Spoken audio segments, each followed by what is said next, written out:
Welcome to Obstacle Running Adventures. So what made you want to take on the series as a whole earlier this year? Just more of my rankings from last season. Again, I know I'm not far into it, but last year I was very thankful to make first place in each of the races that I had competed in. So of course I want to take it a step up and compete against the best of the best, and that's what I wanted to do, and that's what I plan to do for the world champs as well. You know, if I'm gonna win age group or win at these lower level Spartan races, then I want to challenge myself, and there's no better way to do that than the top level. So. Yeah. What advice would you give to someone that's like on the cusp and is always doing like age group but is unsure whether or not to bump up to elite? Because again, there's like the split If you start this to year. right, and I think if you start to regularly win your age group, then take that step up. You know, I think some folks that are, and honestly, you know, there are some folks that are running the elite that might need to take a step down, and I don't mean that in any you know, disregard to what they're trying to do. But if you're winning age group, I think you can step up. But there are a lot of folks that were there yesterday too that were signed up as elite, and um, you know, kudos to them. But I'm not sure if that was quite their place to be, right? And Fair. Yeah. I really mean well, because Spartan's really accommodating to everybody. But you know, if you're brand new, you start with those open races, see where you stand. You move up to age group. You just kind of take each stepping stone Yeah. and stay consistent with what you're trying to do. And ideally, and you let me know your thoughts on this too. I really like the system that they had in place before for a short year before they changed it back, where if you ran competitive, the top athletes were elite, and then the rest were like age group awards. What were your thoughts on that instead of like separate categories as a whole? No, I think I prefer that. Was that last year? Was that I how it was last year? believe so. Yes. Yeah. And that's, yeah, you had, I think you based your times Right. when you were registering to get into a certain category, whether or not Spartan actually removed people if they saw that their time, you know, I don't know. I don't know No. if they actually ever removed folks from that, but I did prefer that format much better as well. Yeah, that would have been nice because there's some races, Because anyone obviously, can sign up for elite right now, and I don't think that's right.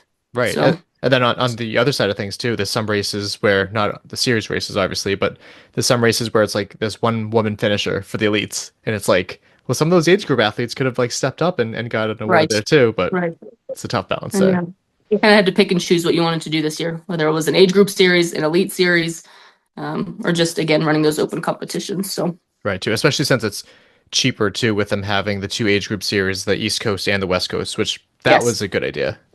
Yeah, Yes. Yeah. I enjoyed that as well. I yeah, looked at that originally. I was like, no, I'm going to take it one step up. And that's what yeah. I wanted to do. Because it's tough too. The sport's expensive. Like flying all the way out to Big Bear, I'm sure wasn't Sure. cheap. Sure. And I have some financial support, and I'm very grateful for that. But again, long term, I'll be looking hopefully into some other support financially, and sponsors and things like that. It takes time. I know it Yeah. does. So, but everyone's in the same boat. So.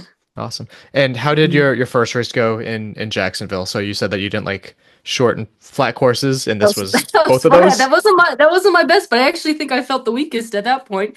And I, you know, I was training all fall and winter, and I'm not quite sure. I'm not sure. Yeah. Really, that just wasn't my best. It's really hard for me to just get out and sprint right off the bat, and that's what it was, you know. So again, I just kind of knew that my time would come, hopefully, with these other races. And Charlotte was pretty flat too. I'm not gonna lie. So, it's really looking forward to making that travel here. Yeah, I know that Spartan's been going to Jacksonville for a long time, and the series races are typically there too. Yes. I'm not Yes. as familiar with Charlotte, so what was different about that course? I think it was just a little more rocky. It was also flat, but I remember it being a little more rocky than the others. But really, not too much of a difference. Those obstacles are relatively the same that we had. They've been relatively the same. I think again that Z wall was different. It's more of a traverse wall, but all the standard obstacles, and just at another quick venue. Not Yeah, much more to it. yeah. And then So you said Utah, which is going to be the final race.